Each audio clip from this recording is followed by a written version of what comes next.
Greetings. Happy Tuesday. Welcome to the Steve Deace Show here live and on demand on Blaze TV, radio, and podcast. I'm Steve Deace alongside Todd Erzin and Aaron McIntyre, and we are brought to you by our friends over at American Giant. Whenever we get a new partner, we always like to lead off with them, and it's no coincidence that they are debuting here on Veterans Day. To honor our veterans, they're offering a special sale just for you guys. For a limited time, you can get to 30% off everything on their site. That's an exclusive offer just for you guys here on The Blaze. They make all their clothing right here in the United States from American-grown cotton.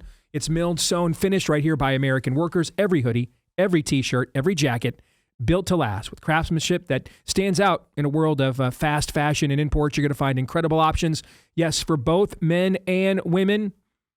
And they think they might have the greatest hoodie ever made. So put that to the test. It's a one-time offer, but you can stock up while it lasts. Get your Christmas shopping done early. Support American manufacturing in the process. Go to American-Giant.com. Use the offer code THEBLAZE for 30% off. That's American-Giant.com. Again, American-Giant.com. Use the offer code THEBLAZE today for 30% off. Also, don't forget about the new show we are launching. We're very excited about. Good to see Chris Rufo. A guy I have an immense amount of respect for. Really, everybody at our show does. Maybe the most effective activist we have in our movement right now. Debuting a new show with Jonathan Lomez Keeperman. It's called Rufo and Lomez right here on Blaze TV. You don't want to miss it. You can also catch it at youtube.com/Rufo and Lomez. All right, coming up on today's show, we are jam-packed today. All right, because it is Veterans Day. We want to talk about reaching our veterans coming up at the bottom of the hour. Next hour, Aaron alluded to this in the montage yesterday. Steve Baker is going to be with us. Let's have a little fake news or not on the breakthrough report that we at The Blaze had about a person of interest in the January 6th pipe bomber who was never identified, never followed up on mysteriously. So Baker's going to be with us, and we're going to separate fake news or not in this investigation and where it is going from here, coming up at the top of next hour. You don't want to miss that. And then yesterday, the president held a closed to the media meeting with the new president of Syria. Well, what exactly is going on in Syria, particularly to the Christians there? Because it's fascinating. I am fascinated to see that a lot of people that have a lot of angst about the plight of Christians supposedly in Gaza, dead silent about what's happening to Christians in Syria, or Nigeria for that matter. All right, but we're going to talk about Syria coming up with a buddy of mine who has been on the ground there. So we're going to talk to him coming up at the end of the show. But before we get to all of that, let us begin, as we must, with Aaron's rundown of what happened while we were away. What happened while we were away, brought to you by warnings. President Trump posted on Truth Social this morning that if the Supreme Court rules against his power to tariff other nations, the United States will be on the hook to pay nearly $3 trillion back to countries they've tariffed. This comes as Trump goes more in depth on his plan to send $2,000 tariff dividend checks to all Americans. And we're going to use the remaining tariffs to lower our debt. We're going to be lowering our debt, which is a national security thing. So we're doing a lot of good work. The numbers were reported so incorrectly. The real numbers are trillions of dollars have been taken in or gotten in terms of investment from the tariffs. And so if that were ever reversed, it would be a disaster. Frankly, it would be a national security problem for our country. Trump also dismissed polling, like what we shared last week from Neapolitan News Service and Scott Rasmussen, shows Americans are still feeling economically squeezed. I don't know that they are saying. I think polls are fake. We have the greatest economy we've ever had. We will have over $20 trillion come into our economy, and it's largely because of my election, but it's also largely because of tariffs. Ideas on how to get affordability under control are getting creative. More on that in a bit. But first, the Supreme Court will not hear a case that could overturn so-called same-sex marriage in the United States. The nation's highest court refused to take up the case of a former county clerk from Kentucky who refused to produce a marriage license for a so-called same-sex couple. The Supreme Court will hear a case that decides the future of mail-in voting in some ways and whether or not states can continue to count ballots received after Election Day. The International Olympics Committee is widely expected to ban dudes who feel pretty from competing as women in women's events against women. The ban on dudes who feel pretty competing against women is expected to go into effect before the 2028 Los Angeles Olympics. As I said, we're starting to get some creative ideas for how to get the affordability problem under control for American families. Here's Bill O'Reilly on News Nation. So what President Trump should do is to appoint a cost of living czar. Someone who would go out a couple of times a week and say, these are the problems, here's what we're trying to do to solve them. Ah, yes, appoint a new bureaucrat to tackle the national issue of affordability. That'll definitely work. Or, you could deport a bunch more people like Ilhan Omar. I mean, I have no worry. I don't know how they take away my citizenship and deport me, but I don't even know why that's such a scary threat. I'm not the 8-year-old who escaped war anymore. I'm grown. My kids are grown.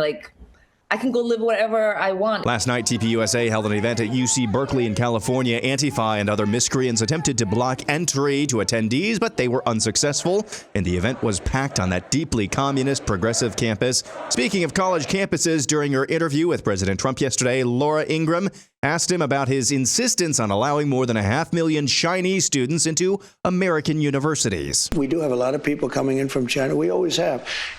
China and other countries. We also have a massive system of colleges and universities. And if we were to cut that in half, which perhaps makes some people happy, you would have half the colleges in the United States go out of business. So what? Well, I think that's a big deal. Are they fans, you would have the fans of the United States? Yeah, but you would have, as you know, historically, black colleges and universities would all be out of business. You would have a system of colleges and universities. So we're dependent on China to keep our university system going? But I think it's good to have, I actually think it's good to have outside countries. Look, I want to be able to get along with the world. They're not the French. They're the Chinese. They spy on us. They steal our intellectual property. What, do you think the French are better? Yeah. I mean, really? I don't know. I'll tell you, I'm not so sure. We've had a lot of problems with the French. And we were away. Love it. Aaron's montage brought to you by Chef IQ. Aaron, correct me, but I believe this is the device that you raved about. Let me tell you, if you've got a smoker, like somebody who smokes meat in your family or a loved one, this is a great gift because it's something that I think even if they are experienced smokers, they're not even going to know that they need, and they do need it. It's like heated seats in your car. Once you try it the first time, you're never going back. Folks, the USDA is saying turkey's got to hit 165 degrees to be safe. Your eyes can deceive, but whether you're roasting, grilling, pan-searing, you can use Chef IQ to make sure that you have the proper temp for the best turkey this Thanksgiving, as well as all the meat smoker tips that you just heard from Aaron that it's good at as well. Basically, it's like having a personal chef watching the stove so you can just hang out with your guests. No more oven peaking, no more dried out turkey or meat. Just perfectly cooked meals every single time. Plus, as Aaron just said, it's the ultimate gift for seasoned cooks, kitchen rookies, and everyone in between. Right now, you can get 30% off site-wide with the code Steve at chefiq.com. Chef IQ, as something that unfortunately too many of our countrymen have a low number of. Chefiq.com. That's chefiq.com. Promo code Steve for 30% off site-wide. Chefiq.com. Promo code Steve for 30% off site-wide. Okay.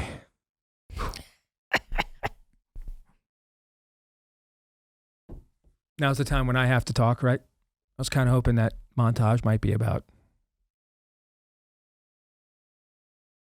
4 minutes and 45 seconds shorter. About 20 more minutes.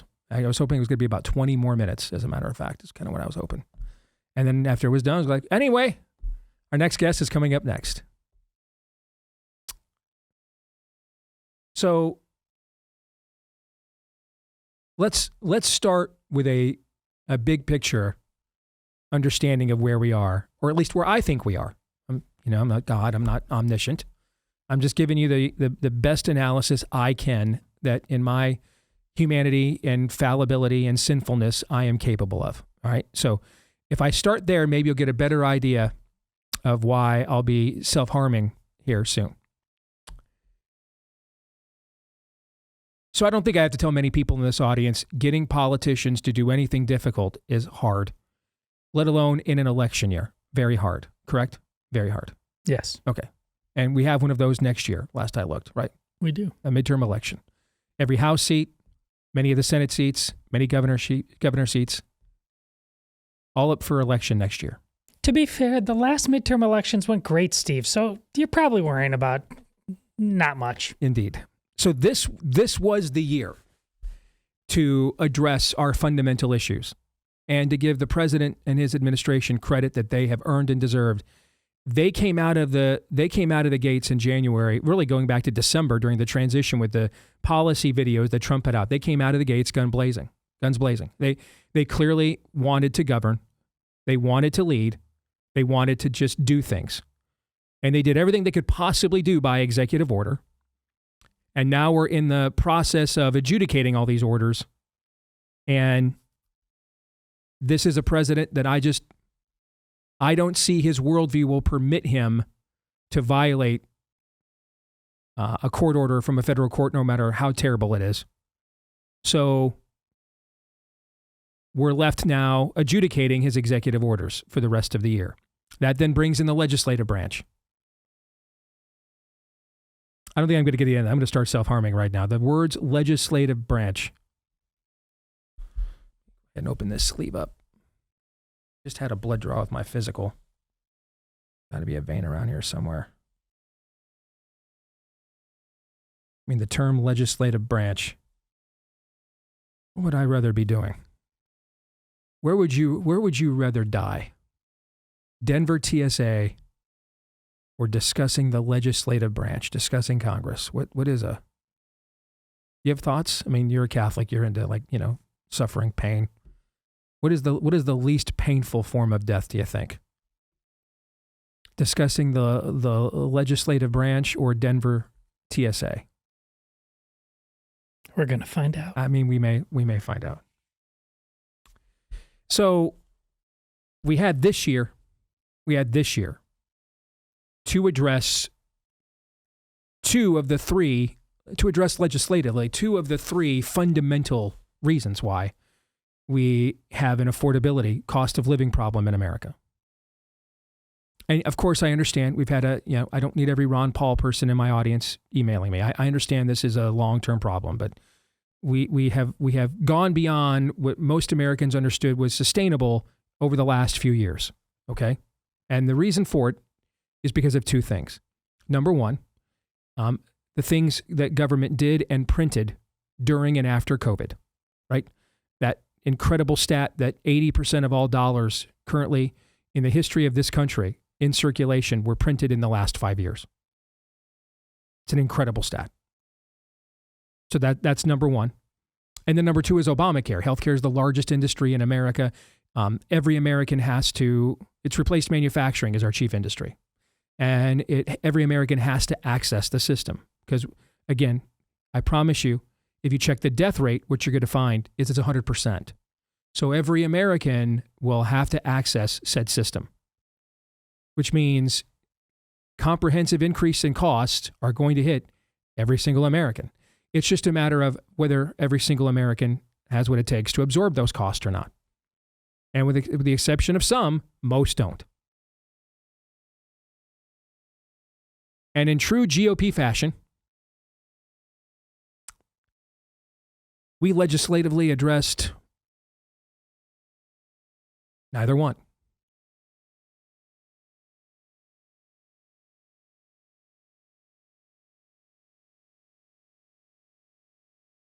I'm going to hand that over. Neither one for a year. I've been pushing at you. It's closer. It's almost within arm length. For a while now. Neither one. We addressed neither one. The one we are addressing, which the administration is attempting to do, is the invasion one. That's the third one. You have a whole bunch of people in here taking jobs from Americans, driving down wages at the exact same time. You start handing out, letting immigrants come in here and take huge, high-paying jobs, so they buy up all your houses. So there's less of a supply of that, right? We are trying to do something about that. The administration is trying to do something about that, but here's the problem with that. Okay, the problem with that is all those efforts get locked up in the courts and have to be adjudicated for weeks, if not months on end, every single time.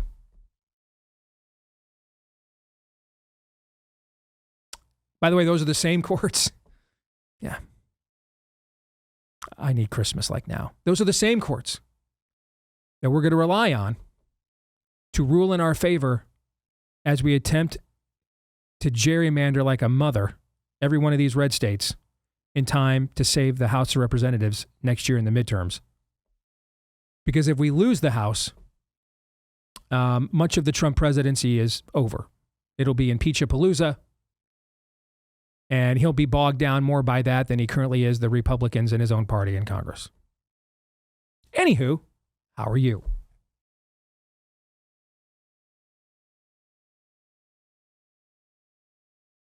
Is any of that incorrect? Please say yes. In fact, I need you to say all of it is. That's what I need you to say. I need you to say all of it. Can you do that for me? None of it is incorrect. I cannot do that for you. Aaron, lie to me. No blackpilling. No blackpilling.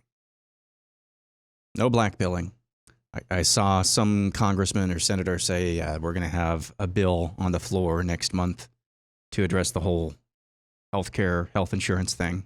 So that means we're repealing Obamacare, right? Right? I mean, wouldn't that be the populist play to blame the insurance companies, even though it's really not their fault, although they very much enjoyed Obamacare, have enjoyed Obamacare. Blame them for the costs. That way Democrats don't have to admit that ACA was a failure. And then what? I don't know what is next, but we're doing some triangular. I'm grasping at straws here. I really just asked you to lie to me. That's all I need you to do. Just flat out, just lie right to my face. That's really what I needed. So with that unfortunate backdrop,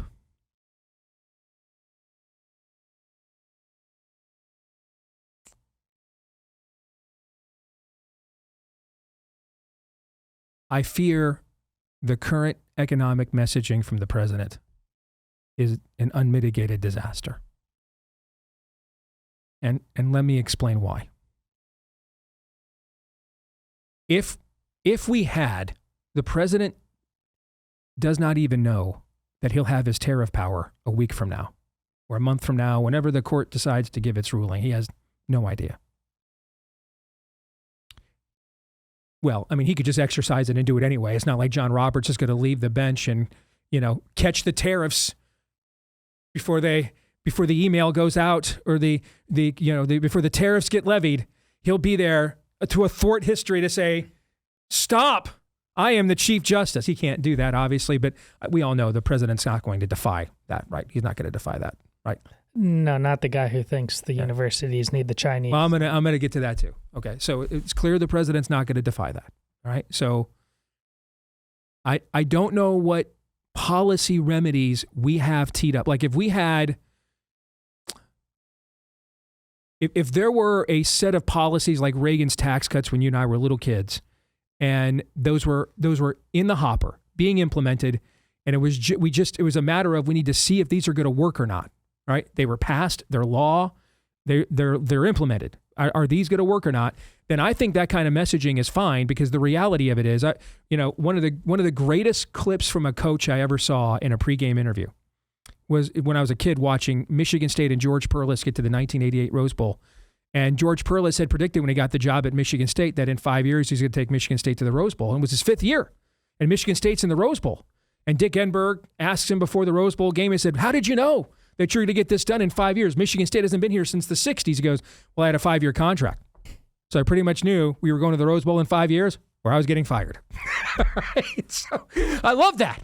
All right. So if we had stuff in the hopper and it was just a mat that we knew was certain was going to get to work its way through the process, and then it's just a matter of waiting it out to see if we get the end result we want, then I don't have a problem with this kind of a messaging at all, because the reality is, if the policy is in the hopper and it's going to get to this completion and it doesn't work, we're all screwed anyway. So why be negative before we know the outcome? You might as well go ahead and pump it up before we know. You know what I'm saying? I do. And that way, if it hits and it lands, then you gain even more stature and credibility as a politician. If it doesn't land, you're screwed out anyway. So there's no risk in looking at the current price of a pound of meat for your voting base, or a monthly premium for healthcare to your voting base. In that case, if we knew there was a legislative remedy we had tried, attempted, and then implemented to fix this, and now we just have to wait and see if it does, At that point, oversell the hell out of that because there's no points for underselling it. Then, because if it doesn't work, we're all getting kneecapped by the American voter anyway. See where I'm going with this? We don't have that. We do not have that. The president's best remedy may not be there at any given moment between now and in the next few months. It might be gone. When I asked some people who are smarter about this stuff than me, well, then what's the next trick up the sleeve? I was told, well, if you think the price of gold is inflated now, look for the feds to inflate it all the more and use that to try to pay off debt. See, notice that the president is saying we need the tariffs to pay off debt. We need the gold. We're going to inflate the gold to pay off the debt because they're all agreeing with me. It's the amount of debt that we have that superseded the existing debt, but it is the amount of massive debt that we accrued during and then especially after COVID that is one of the leading causes of all of this. But no one wants to take less from government. So then we have to increase the amount of money coming in. No one wants to pay more to government. So that means that we have to get other people to pay us more. Like with tariffs. I totally get that. I totally get that scheme. I totally get it. But there's at least a realistic chance based on the testimony I looked at last week, the court's going to say you can't do that. And you have to go through a legislative process to impose that. And I think we all know that's never happening. That's never passing the United States Senate. I think we all know that, right? Mm-hmm. Never happening. Okay. So then, it is not by any objective measure the greatest economy we have ever had. And he knows that too. That's just message. It's not by any objective measurement at all. It's not. It doesn't approach what we had at this point in his first term, for example. It's just not. And then we need to bring in Chinese to save historically black colleges. By the way, I looked, less than 1% of the enrollment at historically black colleges is Chinese. Less than 1%. Because apparently Morehouse and Grambling aren't as stupid as NYU and everybody else who takes hundreds of thousands of them. And then, good Lord. Props to the Jurassic Park-like defossilization process that discovered Bill O'Reilly was still alive. And to think, you and I are old enough to remember when this guy had the most watched show in the history of cable news at the time. Tucker then eclipsed him. His grand suggestion, well, clearly showing he's well past his prime. It took him longer to enunciate that than Elvis on a friggin' toilet seat after a bender. But I believe his solution was point cost. Remember the old record players? You took the 33 RPM and slowed it down to like 78 to make it do that. You remember that? Yeah, I do. That's exactly what Bill O'Reilly sounded like in that clip. Appoint a cost of living czar.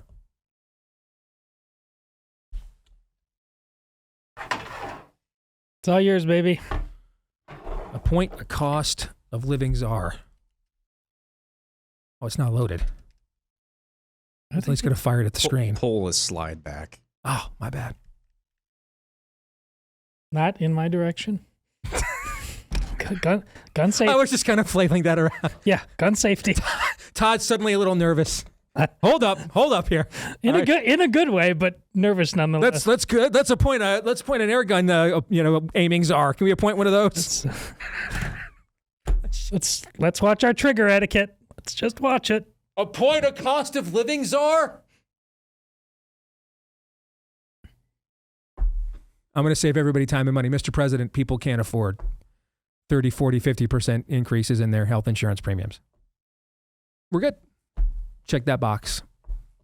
That's been duly noted. We're good here. Is there a more boomer idea than appoint a czar? Maybe that's the one thing Bill Bennett hasn't been czar of. I guess he's the czar of being a foreign intelligence lobbyist or something is what I saw recently. Just registered as a foreign lobbyist for somebody. So again, he's a czar of, foreign lobbying, I guess now. Just appoint a czar. Appoint a czar. Why did I get flashbacks of Wilbur Ross on with the soup cans? With the soup can. Oh my gosh. Coca-Cola can. I forgot about that. We have got to be better than this.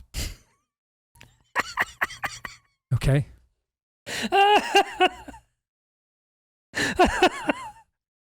You are hanging on by a very thin thread, my friend.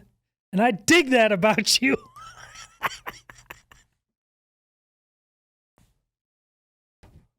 If you do the math on a 50-year mortgage, by the way, if you do the math on a 50-year mortgage, you're going to save, depending on the value of the house, let's say $300,000, $400,000 house, because I saw someone do this math actually. So $400,000 house, under current interest rates, you're going to pay, if you keep that house, you're going to pay, but even if you don't, the amortization schedule remains the same. So you're paying twice the amount of interest almost than you are on a 30-year mortgage to save about $200 a month. And there's just no one who can afford a $400,000 house is going to say yes to that math. You see what I'm saying? Mm-hmm. No one who can afford a $400,000 house is going to say, yes, I will pay twice the interest to save 200 measly bucks. That may not be $200. Listen, wasn't too long ago in my life. That was a lot of money. But if my point is, if you're buying a $400,000 house, it's not that much money to justify accruing all that added on extra interest. And then the amount of savings would just go down from there, because obviously the less the mortgage payment, then the less the savings. So cut that in half if you're buying a $200,000 house. Now we're in the scope of a lot more of our audience probably with that, right? Okay. Mm-hmm. You're going to take on twice the interest for $100 less of a payment? No, you're not. That's not a good idea. It's not. Those are two different things. It isn't a good idea, and you shouldn't do that. I fear, and I know because you're grabbing the gun, you fear the same thing, don't you? This actually sounds like let's make a deal to some people, because they feel trapped and they don't feel like there's really any other alternative to it. So if you're thinking I'm just going to qualify for a loan, you won't. If you're that far in debt, you won't. Okay. So the other answer now is, well, let's go down to 620 credit scores. Well, that's what led to the housing crisis that we had in the Bush years. Okay. We did exactly that. Okay. And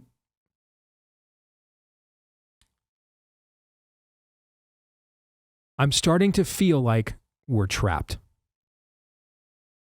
And the people just are not, en masse, are not willing to accept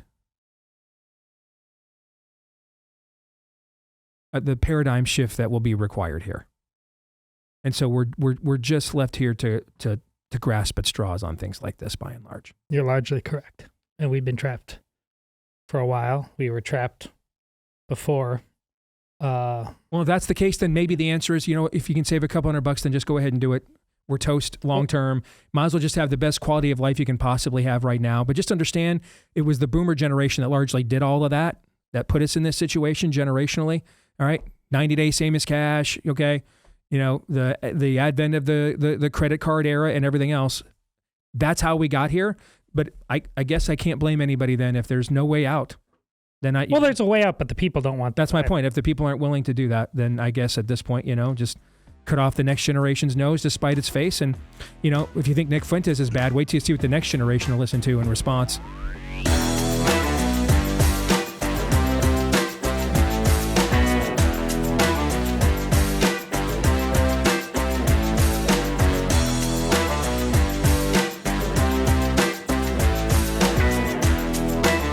All right, back here on the Steve Deace Show, we are powered by our friends over at Preborn. There's only a few investments you could make that would last forever. And life would be one of them. In fact, a recent Danish study revealed something heartbreaking. Women who experience abortion are dramatically more likely to need psychiatric care in the months that follow. Why? Because it just goes against your basic maternal God-given instinct. That's why. But inside a preborn clinic, Mom is shown the light. First of all, she's confronted with an ultrasound so she can hear the heartbeat of her baby and have her conscience convicted that is not a blob of tissue, but another human person. And then after she chooses life, they are there then to support her up to 2 years after the baby is born, pre- and postnatal care, practical stuff like diapers and car seats. more intimate stuff like counseling. And they do all of this for this new family for free, but none of it, of course, is free. And that's where we come in. And so many of you have been so generous already, this partnership the last few years between Preborn and The Blaze. Let's keep it going because life is the greatest investment you can make. It's literally an eternal investment. As C.S. Lewis once said, you've never come across anything other than an immortal person. All right, so go to preborn.com/Steve. Make your tax-deductible donation to this 5-star rated charity today at preborn.com/Steve. Of course, it is Veterans Day. Wife went out to see her father at the Veterans Cemetery here in Iowa over the weekend. He passed away a couple of years ago, retired, 101st Airborne, and had a myriad of health issues down the stretch of his life. And I know that this is something that those of you that are veterans in our audience or loved ones of veterans have had to deal with this, particularly when it comes to mental health as well. That's why we have today with us Justin Hoover from The Battle Within. And we want to welcome him to the show today. Justin, thank you for joining us today, brother. God bless you, man. How are you? Hey, Steve, thank you so much for having us here. Happy Veterans Day to everybody, and thank you for your service. You bet. And I wanted to say, first and foremost, tell us what The Battle Within is in terms of what you guys mean and why you called your organization this. Sure. Yeah, really the battle within is there to give permission to people to take care of themselves before their life falls into crisis. If you think about it, our country, we spend billions of dollars and helping people overcome homelessness and substance abuse and suicide prevention. And there's 45,000 nonprofits that have been started over the last 20 years in that, but we haven't really made a dent. And that's really because we haven't given veterans the permission to really take care of themselves, to overcome these stigmas, to overcome the shame. So the battle within, we all have a battle within, right? We all have where there's that imbalance between what made you very good on the battlefield, what helped you survive, what helped you really be proficient. And myself, as an infantryman, my job description was to close with and eliminate the enemy. But that imbalance comes when you return home because there's no off switch. And so those skills that made you really good on the battlefield are slowly killing you and tearing the relationships you care most about yourself. So really our services are designed to create that opportunity to start your journey and then stay on it long enough to really see the impact on yourself and on your family. So you guys want to be there. You guys want to be basically heroes to our heroes. So you guys want to be there to our military veterans, first responders, law enforcement, et cetera. And I'm curious because when we watch stuff from the World War II era, for example, there was a great movie from that era called The Best Years of Our Lives that won Best Picture about some of the difficulties at that time of, trying to reintegrate into society. But we also did not necessarily hear some of the stories en masse of the kinds of difficulties we have seen in the current generations, particularly from, say, Vietnam until now. Is that because these things just were looked at differently by past generations? Is it because society and culture better understood the mission and was more available there to reintegrate our heroes? Is it a mixture of both of those things, Justin? What would you say? Yeah, I think, part of it is density. Look at how many World War II veterans returned home. They were amongst each other in businesses. The VFWs, American Legions were very popular. And so there was always somebody there that you could relate to. There was also really the attitude back then of, hey, we'll just drink it away, stuff it away. You can deal with this stuff when you're dead.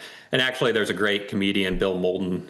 He had a book Up Front. He was a cartoonist during World War II. He also had a book called Back Home. And one of, I think, the best little comic strips he had from that was an article, and Willie's looking at the newspaper, and he's on page 12, and he's, look, here's somebody that killed somebody that wasn't a veteran. So we like to think that these problems are new to this generation. They existed. We just kind of think of them differently. The Vietnam era, they really had a really challenging return home. They weren't welcomed by the community as they came back. They didn't have these opportunities to heal. And we still serve those folks at the Battle Within today. Mm-hmm. And they've been holding on to this stuff for half a century. And they really created an atmosphere when I came home from Iraq in 2005. that was very welcoming. That was very, I always joked, like if somebody gave us the trouble that they gave these Vietnam veterans, I wouldn't even have time to stand up. 4 or 5 of them would go and just, kind of pummel that person.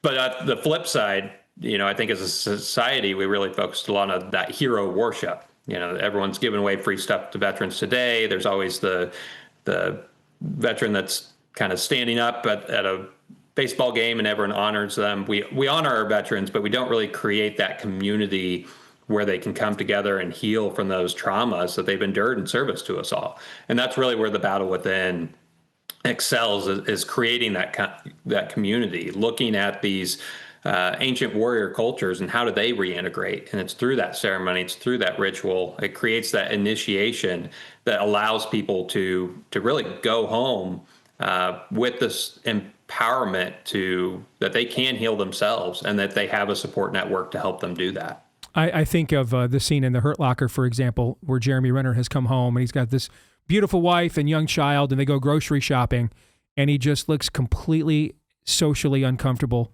Like there's literally anywhere else in the world he would rather be than right there. Anywhere else in the world he'd be more comfortable than he was right there. And that scene from that film has always stuck with me and kind of encapsulates to me a lot of what you're trying to kind of describe here for those of us that didn't serve and would not truly understand what that reintegration and transition process looks like. Yeah, it's that hypervigilance. It's that hyper arousal. You never want to sit at a restaurant with your back to the door. You want to see everyone that comes in. It's that quick to anger, right? Because, hey, people were shooting at me. I got really good at, hey, let's just lift that gun and identify that target. And so that creates that neural pathway in your brain of, hey, violence of action kept you alive. Let's keep doing that. And that works while you're deployed, right? But unfortunately, there's no off switch to your brain. And so you get back home, and now those normal day stimuli, you have that abnormal reaction, that heightened reaction. The next thing you find, you're like screaming at an 11-year-old for loading the dishwasher wrong. And then you feel that shame, and that leads you to that isolation because that's not me. Like, why did I yell at him? Why did I have that reaction? How come I don't feel I can control myself? So there's a lot of that shame and stigma that people hold on to because they don't know what they've experienced. We don't have an integration. We don't have a basic training for the return home. And so that's why you see so many fall into depression. It's because they fall into that shame, into that isolation, into that depression that leads to suicide. So really, we break that cycle by explaining the brain science, by helping them with coping skills that over time can really rewire your brain and give you that prefrontal that executive function back so you can have proper responses. And, it's really given people a path to real change. You said we don't have a basic training for reintegration. Why not? I think it's kind of like divorce, right? Like people like to think, well, hey, all my problems are leaving with the military. Now my life is going to be going along fine. And so you're not really in that mind state, really, those first couple months where it would be effective. And that's a large part of it. Like people have to be bought in for treatments to work. These traditional therapies, they work. It's just that our population is so resistant to them. And so really by creating the battle within, by creating kind of this basic training for the return home, we, ideally would be within that 3 to 6 months when you return home, where you realize like, hey, I'm not bouncing back the way I thought I was. Hey, maybe there's some moral injuries, some things that are bothering me that, post-divorce from the military, I thought they were the problem, but maybe it is me. So, I think there's that. And I think too, we spend $1 million a year to field a soldier. We spend about $500 a year to transition them. So it's just where our priorities lie as a country of where we want to fund our veterans. Well, and this is where organizations like yours now are trying to step in and bridge that gap. One of the big pieces of what you guys do is what's called the Revenant Journey. Walk us through that. What is it? Yeah, so the Revenant Journey, and I should say all of our programs are at no cost. So the Revenant Journey is a 5-day program in Kansas City. So we put you up in housing, we feed you, and it really is a week where you can come and understand with your peers and normalize those traumas. There's so many folks that really think, I'm the only one that's experienced this. I'm the only one that's been in this combat situation or had it impact my family in this way. And so it's very powerful when you sit down with 10 other men or 10 other women, depending on the class, and you can actually voice that and have that really be honored and have other people, come back to you and say, yeah, I'm kind of right there in the same boat with you. I understand what you're saying.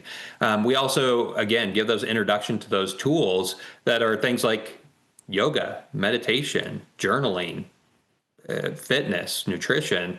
A lot of things as an infantry guy, I thought were kind of some hippie BS, but those are the things that really do over time help rewire your brain, help give you that pause in life where you can actually have those reactions. So now your relationship with your kids, with your spouse is so much better because you've worked on you and you've really been able to truly regulate your emotions and be there in the moment. And then finally, we really set the stage for therapies to work. And, nobody's leaving there healed after 5 days, but now you have that support of your peers in your class to really go out and do the hard work of therapy, of continuing to work these skills and reintegrate and reclaim your life. So if there's anybody listening right now and they're a veteran themselves, and this sounds like something, the kind of turbo recharge, reboot to get that process started or to reignite it, or someone has a loved one that they think this would be good for, what would you have them do next?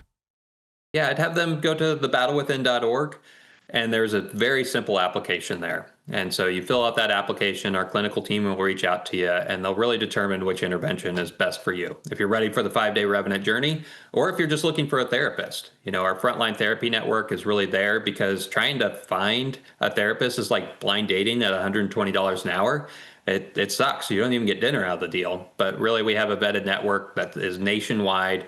We can match you with a therapist that best fits your needs, that is the best type of therapy for your needs. And we'll even fund the first 10 sessions to really allow that long-term relationship to flourish. And so that's the easiest thing, and I say that like it's actually easy. I know from going through this journey myself. I like to say simple but not easy, Justin. First step is often the hardest part. Pardon me. I like to say simple but not easy. That's kind of how I like to put it. Yes, I love that. Simple but not easy. Yes. All right. The website again, thebattlewithin.org, thebattlewithin.org. God bless you, man, for what you're trying to do for these vets. Really appreciate it. And hopefully we helped you guys get the word out to some more people that need help here today. Thank you. Thank you, Steve. You bet. And again, that's thebattlewithin.org. So it's that one time of year that Birch Gold Group gives away free gold with every qualifying purchase. That's right. For Black Friday, when you convert an existing IRA or 401k into a tax-sheltered IRA in gold, Birch Gold will send free gold to your home for every $20,000 purchased. Now, look, gold started the year around $2,600 an ounce. It was up over $4,000 by October. I just told you, some smart people I know that know more about this than me told me last week that if the court puts the kibosh on the tariff thing, the next weapon of choice is going to be to inflate the price of gold all the more and then sell it off to use that to pay off our debt. So not the worst time in the world. If you think this thing's hit peak yet, I'm not sure that that's true. All right. So if you're looking to diversify your savings, Birch Gold can help you. Plus, now through November 30th, you can get free gold with a qualifying purchase. Just text my name, Steve, to 989898 to claim your eligibility for a free info kit on gold. But your opportunity for free gold with purchase ends on November the 30th. So don't wait. Text Steve to the number 989898 for details. Again, text Steve to the number 989898 for details. Okay. Just for a couple minutes, let me reset the opening to the show. All right. When you're watching your favorite team play and the game's not a blowout from start to finish, there's ebbs and flows. Okay. And then there are moments when you're kind of thinking, oh boy, other teams on a run here. I'm not sure we're going to win this game. Okay. We're at a juncture of the game right now. Our team's not playing very well, if we're being honest. If we're being honest, we just got our tails kicked on the shutdown, if we're being honest. We came out of this with nothing. Trump's approval numbers are lower than when they started.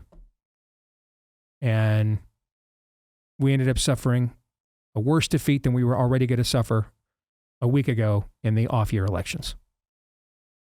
By the way, I got to make a correction. Several of you have said that Fetterman has actually voted several times to reopen the government. I didn't know that. My bad. So wanted to correct that before I forgot. But we're not playing well right now. We're not. And you ever watched your favorite team and you're just like watching the head coach and you're like, how many more times are going to run against a 9-man front? We can't block these guys. We got to, do something else. You know what I'm trying to say? And you're like, why are we doing that? Okay. Why do we keep giving the ball to that one guy? They keep fouling him all the time because they know he can't make his free throw. So why is he out there at the end of the game trying to close the game out when he can't make pressure free throws? And everybody knows this, and it's on the scouting report. You know what I'm saying? Mm-hmm. We're at that part of the game. Our favorite team's not playing very well right now. And we're calling plays that just don't make any sense to me. And I'm not sure how they really make any sense to anybody.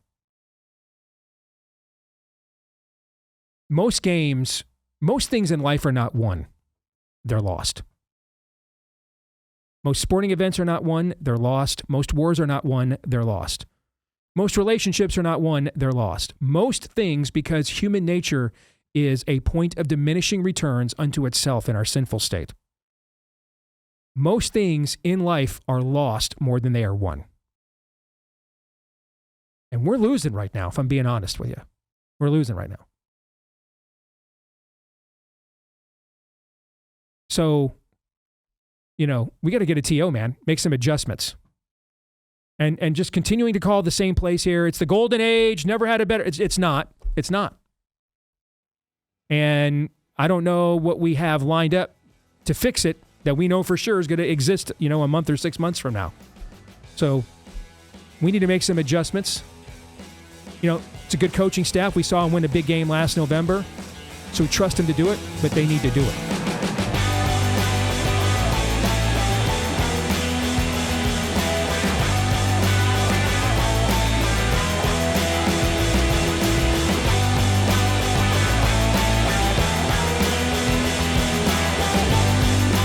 All right, back here with Hour 2, live and on demand on Blaze TV, radio, and podcast. I'm Steve Deace. He's Todd Erzin, and he's Aaron McIntyre. We are brought to you by our friends over at Kexi Cookies. It's that time of year again. The season for family, faith, and giving. And if you're looking for a gift that doesn't get regifted, you've got to get Kexi's Cookies. They're absolutely outstanding, from the family-run bakery that makes gourmet cookies the right way. Real butter, pure vanilla, and ingredients that you can actually pronounce. They handcraft every cookie, seal them fresh, ship them straight to your door. They're absolutely delicious, man. Soft, thick, full of flavor. Did I mention? They're delicious. They're awesome. All right, so get your holiday box today at Kexi, K-E-K-S-I, Kexi.com. All right, and if you use code DACE15, you'll get 15% off your order for Kexi, the gift that doesn't get regifted. In fact, it's the gift maybe that once you see how good these are, you may not want to give that gift away and may have decided they're for you. Not that I've ever done that before. I kind of did. Do you know what I'm looking at right now? What are you looking at right now? I'm looking at my doorbell camera. There's a box full of Kexi cookies for us that a kind listener named Corey is sending for all of us.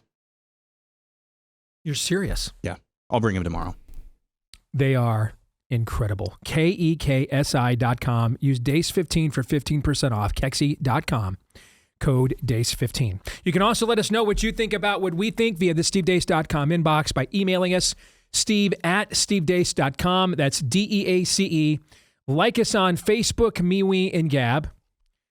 You can follow us at Deace Show on our new YouTube channel. That's right, at Deace Show on our new YouTube channel. And I forget about YouTube sometimes because they often forget about me. You can also, if you're a podcast listener, hit subscribe or follow if you're on Apple iTunes. And that's how you'll make sure that every time we do a new episode, it's right there in your podcast feed every time. And then don't forget also, if you're a podcast listener, to leave us a 5-star review. Tens of thousands of you have done that. We appreciate each and every one. So thank you for each and every one of those. We were hoping to have Steve Baker on today to discuss his piece. He had to reschedule. So I'm just going to read you Baker's piece, in case you have not seen this yet. I'm just going to read it to you verbatim. The breaking news story that we published over the weekend here at The Blaze. A forensic analysis of a female former U.S. Capitol police officer's gait is a 94% to 98% match to the unique stride of the long-sought January 6th pipe bomb suspect, according to a Blaze News investigation confirmed by several intelligence sources. A source close to a congressional investigation of January 6th additionally told Blaze News evidence has emerged recently that pointed toward law enforcement possibly being involved in the planting of the pipe bombs. A software algorithm that analyzes walking parameters included flexion or knee bend, hip extension, speed, step length, cadence, and variance rated Shawnee Ray Kirchhoff of Alexandria, Virginia, as a 94% match to the bomb suspect shown on video from January 5th, 2021, who was allegedly planting the pipe bombs. The veteran analyst who ran the analysis for Blaze News said that based on visual observations the program can struggle with, he personally pegged the match at closer to 98%. Kirchhoff, who was a Capitol police officer for 4.5 years, left the department in mid-2021 for a security detail at the Central Intelligence Agency, according to Blaze News. CIA spokeswoman Liz Lyons stated that the subject worked in campus security. Kirchhoff's residence in Alexandria, Virginia, appeared to be under the watch of law enforcement officers on Friday night. Blaze News editor-in-chief Christopher Bedford was pulled over by local police after stopping by to observe the home. He was then allowed to leave. The FBI, which failed to solve the case in nearly 5 years of investigation, but indicated that it was closing in after Blaze News brought its investigation to intelligence sources, was feet from the Falls Church address of the pipe bomb suspect days after January 6th, according to a Blaze News investigation. Former FBI Special Agent Kyle Seraphin realized Friday that he was doing surveillance next door to the woman now suspected of being the January 6th pipe bomber. Quote, "The FBI put us one door away from this suspect within days of January 6th, and we were deliberately pulled away for no logical or logically investigative reason," end quote, Seraphin told Blaze News. He went on to say, quote, "And everything about that tells me they were involved in a cover-up and have been since day one. They were bleeping in on it." Seraphin proposed doing a knock-and-talk at the door of the Air Force civilian employee whose address was tied to a vehicle that picked up the bomb suspect in Falls Church, Virginia on January 5th of 21. Seraphin's team spent 2 days watching the man, but Seraphin's request to go face-to-face with the person of interest was denied. The team was pulled off the case the same night, he said. Seraphin said he has given the same details publicly since 2021. Quote, "There's a personal reaction to it, which is the complete vindication of the things I've been saying, and my recollection of being briefed on this stuff has been accurate for years, and I've never changed my tune." The FBI tied a DC Metro Rail smart trip card allegedly used by the pipe bomb suspect to an Air Force civilian employee, but determined that while that man purchased the card, he did not use it. The suspect allegedly used the card to travel from D.C. to a stop in Falls Church after planting the pipe bombs. The Air Force civilian employee had purchased the Smart Trip card a year earlier. The forensic study, arranged by Blaze News, revealed that Kirchhoff is up to a 98% match to the gait of the pipe bomb suspect. The findings were confirmed by several current intelligence sources who viewed the study results. The source who did the comparison said the software rated the match at 94%, but he put the figure at closer to 96 to 98%, including a combination of human intelligence and the software analysis. Samples of Kirchhoff's gait were taken from January 6 Capitol Police CCTV security video and compared to unedited video of the hoodie-wearing suspect walking through an alley, near C Street to place an alleged pipe bomb behind the Capitol Hill Club about 8:16 p.m. on January 5th. I've been there before, by the way. Maybe the best meal I've had in my life was at the Capitol Hill Club. It's certainly up among them. Two other sources familiar with gait analysis who viewed the video comparison and the software analysis told Blaze News they concurred that the video samples matched the gait of the gray hoodie-wearing suspect. The mystery of the pipe bombs has hung over January 6th for nearly 5 years. The FBI said an unknown suspect placed pipe bombs under a park bench at the DNC in the Capitol Hill Club near the Republican National Committee between 7:54 and 8:16 p.m. the night before the riot. Discovery of the devices between 12:40 and 1:05 p.m., respectively, on January 6th, drew already depleted police resources away from the Capitol just as a huge crowd breached the grounds at 12:53 p.m.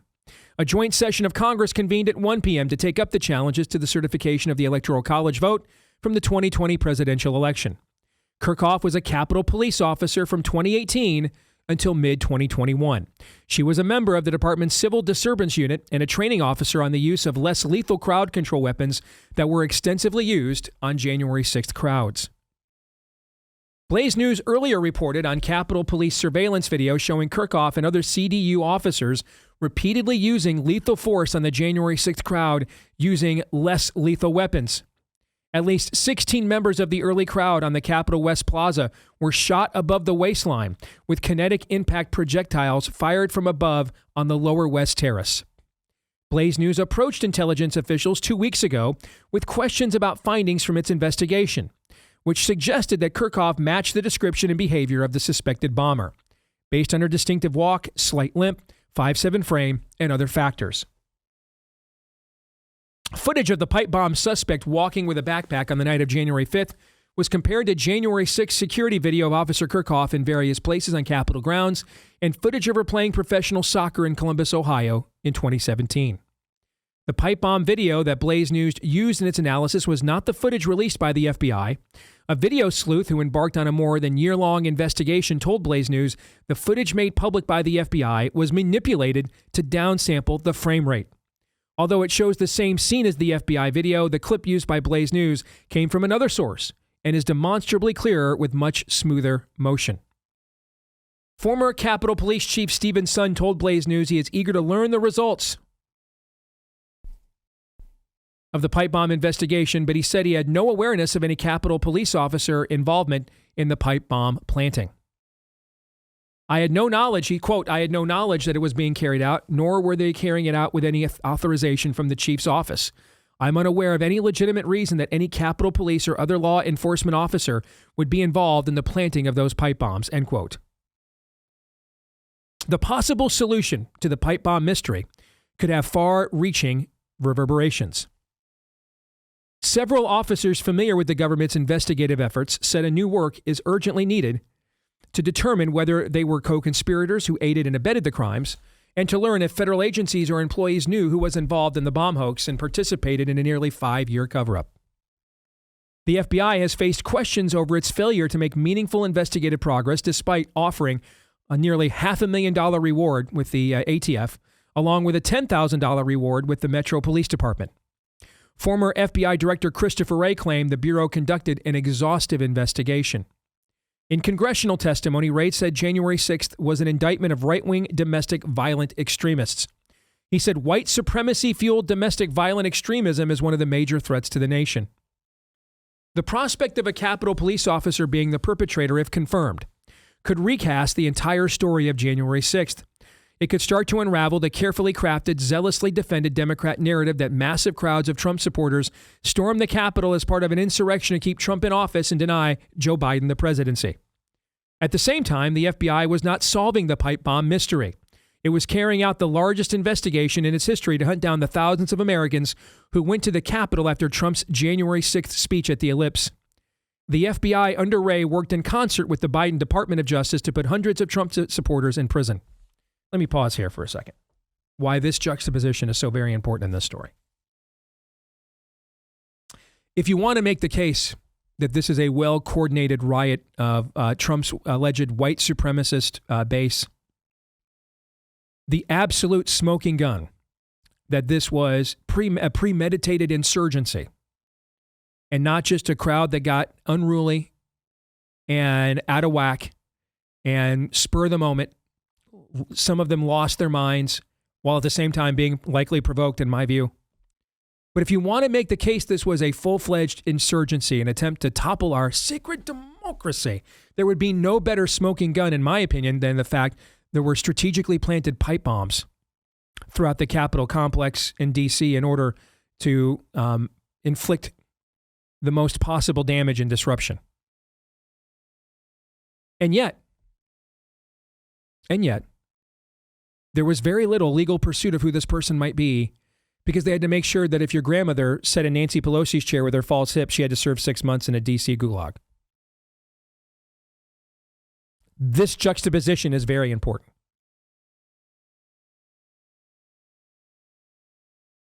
What better evidence of the claim of the other side's narrative of this day than these pipe bombs? I think we all would agree those would be clear acts of domestic terrorism, would they not be? Yes. Those would be clear acts, not to mention we have the video. These were planted the day before, so we have premeditation, correct? So we have clear acts of domestic terrorism and premeditation. If there is anything that suits the narrative we've all been sold about this since the day of, it would be these pipe bombs. And yet, they've been amongst the least investigated and intellectually curious, observed pieces of evidence in this entire fiasco from the beginning. You're saying this is the Ray Epps treatment, but on steroids, times 100. I'm saying it's a very fascinating juxtaposition. We had to make sure a guy who's a Pentecostal minister got 6 months in a jail cell. Okay, there's a ton of those stories, by the way. So we're in the process. They're combing through video. How many notes and emails did I get from people who were there that day, paranoid that one day the cops would knock on their door? They are combing through every ounce of video they can to arrest everybody they can. And yet, the largest single piece that would affirm their entire narrative sparked the least amount of intellectual curiosity and investigation. What's the benign, innocent explanation for that? Let's continue on with this piece. The U.S. Secret Service response to the discovery of the pipe bomb under a park bench at the Democratic National Committee. Again, I mean, what would be a better piece of evidence to confirm than one of Trump's alleged neo-Nazi white supremacist insurgents planted a bomb at the Democratic National Committee? You wouldn't want to know who did that? You wouldn't want to prosecute that person. I mean, if you want the highest amount of political value out of that, who's a more high-value target? Somebody's grandma with a false hip? Who sat in Nancy Pelosi's chair? Or the guy who thought he was the Minnesota Vikings mascot?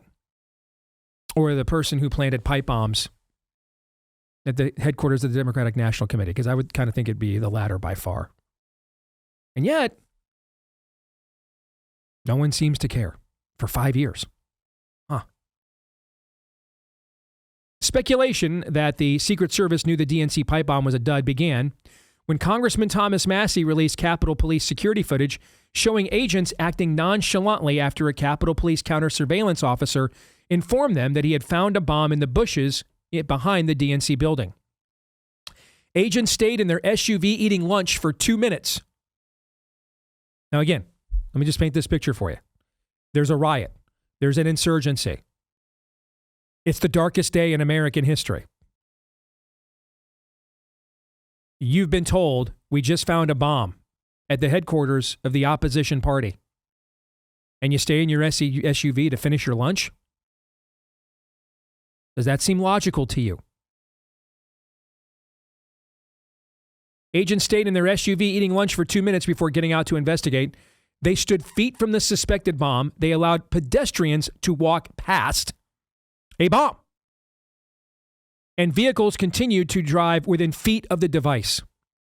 Commuter trains that passed directly next to the DNC building continued to run. This is the darkest day ever. This is a literal threat to our democracy. We're under attack. There's a bloody riot. People are dying. We found a bomb. Nothing really changes. Walk right by, drive by, get on the motor rail. And I'll check it after I finish my PB&J. 2 weeks ago, Blaze News reported on the year-long investigation of a video sleuth who found evidence he showed the FBI was misleading the American public about the pipe bombs. A user known as Armitage on social media said the videos released by the FBI had been manipulated to reduce the frame rate. He also provided evidence that the pipe bomber first tried to plant the devices outside the Congressional Black Caucus Institute and a congressional roaming house on C Street the evening of January 5th. So now we know that we plan to try to plant bombs. Trump's white nationalist based tried to plant bombs at the Congressional Black Caucus Institute. And the whole country didn't stop for this.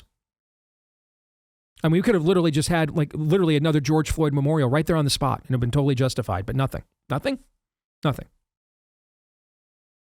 Shortly after Blaze News' report on his findings, the FBI released higher quality footage of the pipe bomb suspect. They didn't have it this entire time. They just found it after our story. They didn't have it the entire time. Okay. Armitage said he believes the device planted next to a bench and some bushes at the DNC building at 7:54 p.m. January 5th was retrieved at 4:40 a.m. on January 6th and replaced shortly before or nearly simultaneously to discovery of the bomb at 1:05 p.m. The device appears to have been broken by the bomb suspect outside the Congressional Black Caucus Institute on January 5th. Much public discussion in the case dealt with the rare Nike Air Max Speed Turf sneakers that the suspect wore, and whether the person was familiar with the areas around the DNC building and the Capitol Hill Club. Armitage said he believes the suspect knew to take a mini shortcut at the corner of 1st and C Streets and escape through a well-hidden church gate after planting the second device behind the Capitol Hill Club. Gate analysis software can get accurate results even if the subject is walking at a faster than normal speed. It can also recognize gait on video shot from a long distance. It does not require the kind of video resolution needed for facial recognition. The bombing suspect's head was covered by a hoodie and a COVID-19 face mask on January 5th. The jerky motion seen on video released by the FBI would normally make gait analysis more difficult, the analyst said. The FBI's lack of progress in solving the pipe bombs case drew increasing criticism from Republican members of Congress. In a July 2023 hearing, Massey grilled Christopher Wray about video Massey unearthed showing the man who apparently discovered the bomb at the DNC building. Blaze News later learned that person was a plainclothes Capitol Police counter-surveillance officer. Have you interviewed this person, Massey said. We have conducted all logical investigative steps and interviewed all logical individuals at this point, Wray replied. Wray repeatedly stated that he would not discuss details of an active investigation, which prompted a rebuke from Massey. We can handle classified information and we fund your department, so you need to provide that, Massey said. 900 days ago is when this happened, and you said you had total confidence we'd apprehend the suspect, Massey said. We have found video that looks like somebody, a passerby, miraculously found this pipe bomb at the DNC and then notified the police. Miraculously, I say, because it was specifically the same precise time to cause the maximum distraction from the events going on at the Capitol. End quote. Wray replied, quote, well, again, I don't want to speculate about specific individuals. I will tell you that we have done thousands of interviews, reviewed something like 40,000 video files, of which this is one, and assessed 500-something tips, end quote. In May of last year, Massey grilled Stephen Dettelbach, then director of the ATF, for not providing information about the pipe bombs or what ATF agents did on January 6th. Massey asked, are you willing to confirm that the pipe bombs planted at the Capitol Hill Club and the DNC on January 6th could have gone off with the 60-minute kitchen timer if they were placed the day before? Dettelbach said, quote, respectfully, Congressman, I do believe that this does go into the area of an investigation, which the ATF is supporting. The FBI is leading that investigation, and I cannot comment. Dettelbach would not answer which ATF official was the incident commander for the pipe bombs or whether the devices were planted as part of some training exercise. If that's a training exercise, those are some hella locations, man. What a coincidence. We're doing a training exercise and we planted pipe bombs at DNC headquarters in the Congressional Black Caucus Institute the day before a riot of so-called neo-Nazi white nationalist supremacists. As one does, Steve. As one does. Yeah. In an interview with the House Committee on the Judiciary on June 7th of 23, the head of the FBI Washington field office said it would be, quote, Investigation 101 to interview whoever found the pipe bomb at the DNC.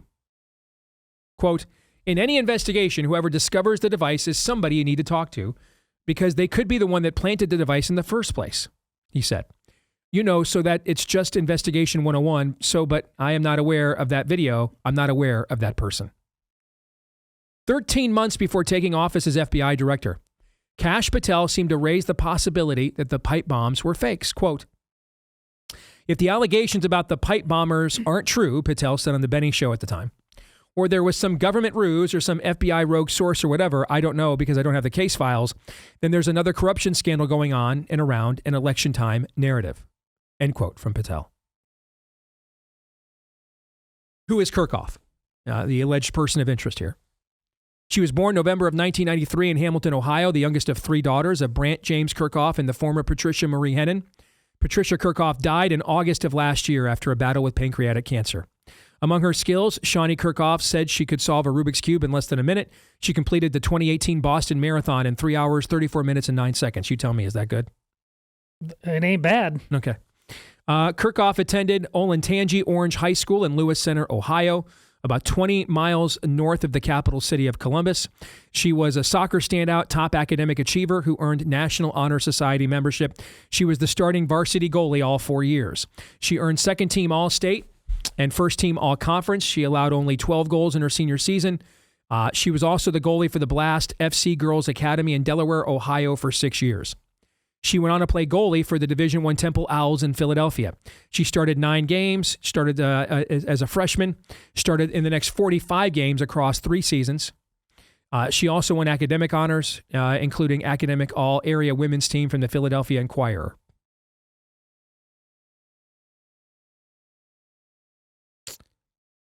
And then the rest of this is mostly just about her playing career.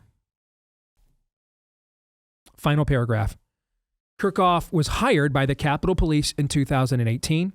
She testified in a January 6th criminal trial that she applied for her current job before January 6th and left the United States Capitol Police in good standing. The Capitol Police did not respond to Blaze News' request for comment on the pipe bombs case.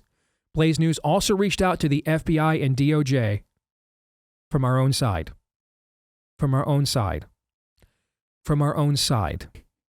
But did not get a reply by the time of publication. So this is the story we're going to have Steve Baker comment on and tell you. He wrote this along with Joseph Hanneman for The Blaze, November the 8th, published on Saturday here at Blaze News.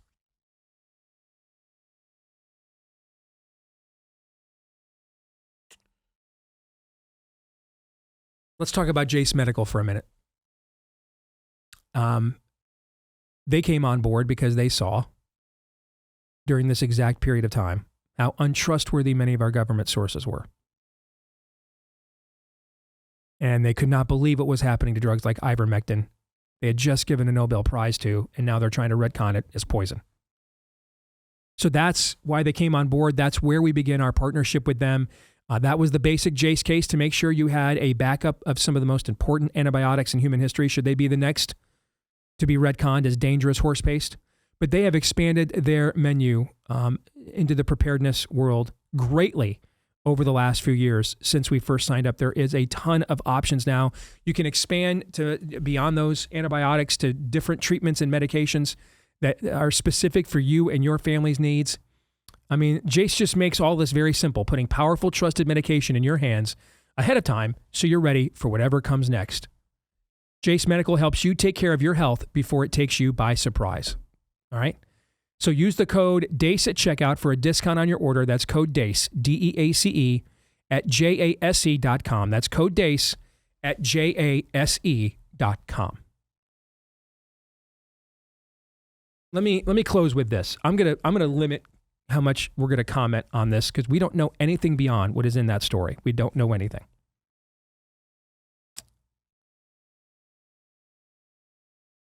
The danger of where we are right now with the overall cynicism towards our public institutions, that is all well-deserved. Do you know more about the math club shooter of Donald Trump than you did the day before Trump took office? Do you know more about him today than you did the day before? I don't. Do you? No. I don't know that anybody does. How's that even possible? How's that excusable? I don't know. Especially when our people, our guys, our friends are the ones running the joint now. The danger is, because I know some of you have already sent the email or you're about to hit send and say, Steve, this is why you're wrong about Candace Owens and what she's doing.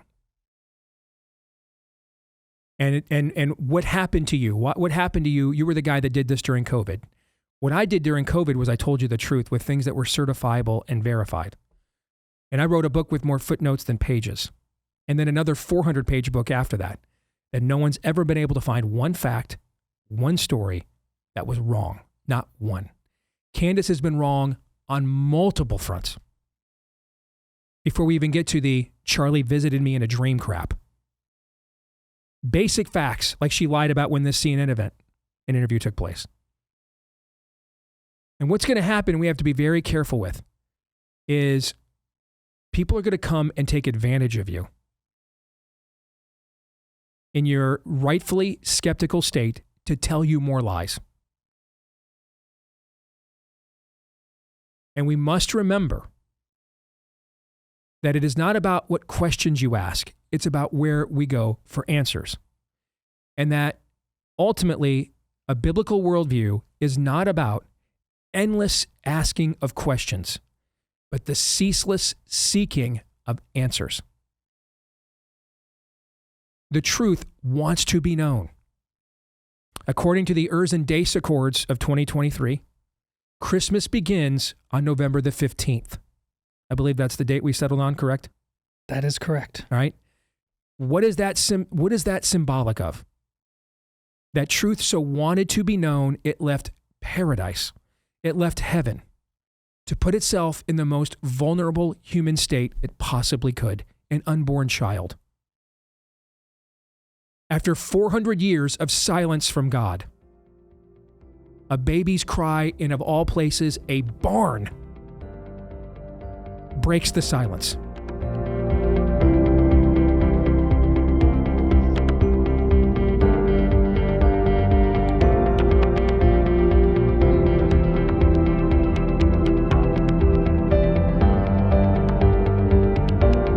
All right, back here on the Steve Deace Show, powered by our friends over at Chirp.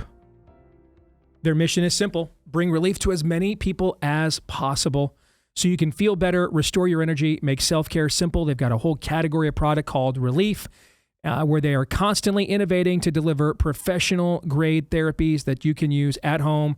These are doctor-trusted, FDA-cleared devices that work just like the clinic treatments, but without all the expensive appointments. We've talked to Aaron has about how much he has loved the Halo.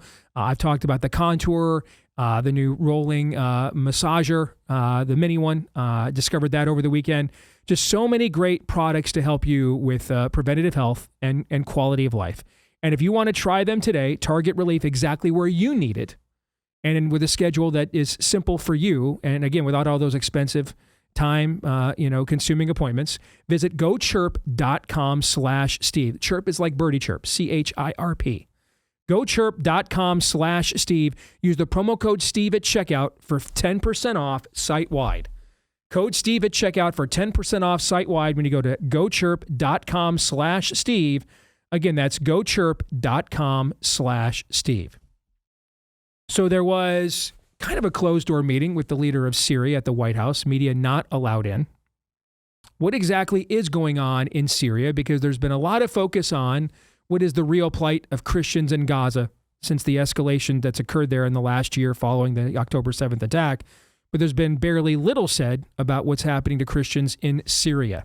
Matthew Faraci is here with us. He's the Religious Freedom Advisor for the National Association of Christian Lawmakers, and a buddy of mine as well. Good to see you again, Matt. How are you? Hey, Steve. How are you? So, Matt, tell us about this leader in Syria and this meeting that they just had at the White House. Well, okay. So first of all, Steve, I think the contours of this meeting are very significant. The first one is he came in the back door, he left out the back door. No pomp and circumstance, no big traditional invitation for somebody. That may have something to do with the fact that he has killed thousands of Americans. He was the head al-Qaeda terrorist in Mosul in Iraq, responsible for not only killing American soldiers, but also killing 5 American diplomats. So when the president said he's had a tough past, that would be true. The second thing you notice is there was no press conference. And the president, al-Shara, only did one media interview. It was on Fox. It was with a host I've never heard of. And it was not even the lead segment of the program. So in analyzing all this, Steve, what's the message here? The president was clear from the beginning. He said, look, kid, you've been in and out of juvie. You've been kicked out of school. You've had all kinds of problems. I'm going to give you the car keys, and we're going to see how you do. And if you crash the car, we're going to take the car keys away. And if you keep driving responsibly, we'll see how this goes. And I think the president was very much in a wait and see moment. We'll get into this in a minute, Steve, about the incredible letter from faith leaders. But I think the president was clearly in, we're still going to wait and see mode yesterday. So you mentioned that letter. Let's go there next, because I know, and I know you have some firsthand experience of what is going on there in Syria, what's happening to Christians there. So, in fact, let's start there. What exactly is happening with Christians in Syria right now? Okay. So in July, there was an October 7th style attack on Suwayda, Suwayda. Suwayda is the big town, big city in southern Syria. It's populated mostly by Christians and also, Steve, by the people that gave us the American system of government, the Druze. Now, why do I say that? The Druze, their great ancestor is Jethro from the Bible. Jethro, of course, the father-in-law of Moses, and the man in the book of Exodus who told Moses, hey, you are working too hard. You are doing too much. You're going to die. Choose from among you leaders of tens, leaders of hundreds, leaders of thousands. The first Republican form of government. Right. Huh? Yeah. The first Republican form of government. Yeah. Right. Yeah. Right. The Hebrew Republic, as they called it. And this is where the founding fathers looked back into the Bible and they said, hey, we're in a new country. We can pick whatever we want. We're going to pick the government system in the Bible. So these are the people that comes from, amazing group of people. And there was an October 7th style attack in Suwayda. Little children as young as 5 years old raped, old people thrown off buildings with their grandbabies. Guy had his heart ripped out and they ate it in front of him. I'm trying not to be gruesome, Steve, but this is what actually happened. Took an old guy in a wheelchair and set him on fire, burned him alive. Just unspeakable things. When they clearly realized that we're not going to take over a city of 750,000 by killing a couple of thousand people, that stopped and they switched strategies. And that strategy, Steve, is the backdrop to what happened yesterday. Because right now, Suwayda is surrounded by Syrian forces. You cannot get in or out of the city without permission or whatever. And the biggest problem is they are not getting humanitarian supplies in and out of Suwayda. So just as an example, the average water consumption or water allotment that each person is being given on a daily basis is below what the United Nations says you need for starvation. So it's a huge crisis, and now it's getting worse because winter is coming. And just to focus specifically on Christians, Steve, a Baptist pastor was taken out of his church, executed, and 20 members of his family were executed. So this is not something that just recently happened. It's still happening. And a group of faith leaders, and Steve, this is like the who's who of people that you and I respect. Pastor Rob McCoy, Charlie Kirk's pastor, Pastor Sammy Rodriguez, Jack Hibbs, Dr. Jack Graham, Alveda King, you go on and on and on, wrote a letter to the president saying, look, you are the GOAT on religious freedom. You declared that you're not going to stand for it in Nigeria, and you're not going to stand for it anywhere around the world. We support you, and we thank you for that. And we're asking you, when al-Shara comes to the White House, to give him a talking to and knock this off. And apparently that's exactly what happened yesterday. So are his forces actively engaged in the siege of this city, or are they permitting it? Or do we know? Yeah, it's a little bit of a mix. That's a good question, Steve. It's a little bit of a mix. There's some Bedouin tribes around there as well. I think the best way to say it would be some of them are his forces engaged and some of them are bad guys not being prevented from doing what they're doing. It's a combination. And therefore, the letter is asking for a humanitarian corridor to be established from Hadar, which is near the Golan Heights on the Israeli side, to Sweda, so that relief can be given directly. Now, the U.S. State Department announced a couple of weeks ago that they are offering emergency relief. So the problem is, how do you get it in? And the al-Shara position would be, hey, what's the problem? We've got relief coming from Damascus. The problem with that is they're controlling the flow of it. And if you don't do what they want, somehow, I don't know how, Steve, I don't know how this happens, but somehow the relief doesn't get to you. There's another thing, too, that you should know. There's footage of people seeking medical treatment and being told, if you don't convert to Islam, you're not getting medical treatment. You have any idea, Matt, how many Christians are in the crossfire of all this? There's at least thousands, but it's also not just a situation in Sweda. The Archbishop of Damascus a couple of days ago said, being a Christian in Syria is becoming a really difficult thing. And just think about this, Steve. Syria is the birthplace of Christianity. It's where it all started. And it was a majority Christian country. So I'm telling some of my Syrian friends, we need some hats that say, make Syria Christian again, because that's the origins of the country. And now we've gone from Assad to jihad. And so President Trump is making a gamble here. And he's saying, look, the guy's a thug. The question is he going to be China's thug, Russia's thug, or our thug? And if he's going to be our thug, can we make it work? And that's the big question. So we've had a lot of discussion and hand-wringing on our side of the hemisphere over the plight of Christians in Gaza since October the 7th. All right. So prior to October the 7th, Christians in Gaza represented in total 0.05% of the population in Gaza. That's what Christians were in Gaza prior to October the 7th. So prior to war, the current war there, that is now in a state of ceasefire, allegedly, they were 0.05%. All right. As of November, Christians in Gaza remained 0.05% of the population in Gaza. All right. Despite the massive scale of war that Israel has dropped on that region since October the 7th. What kind of numbers, and so I'm just fascinated that there's been so much hand-wringing about this in one case where there has not been a drop of finite numbers either before or since the war was engaged of Christians in Gaza, and yet there's just been almost radio silence about this.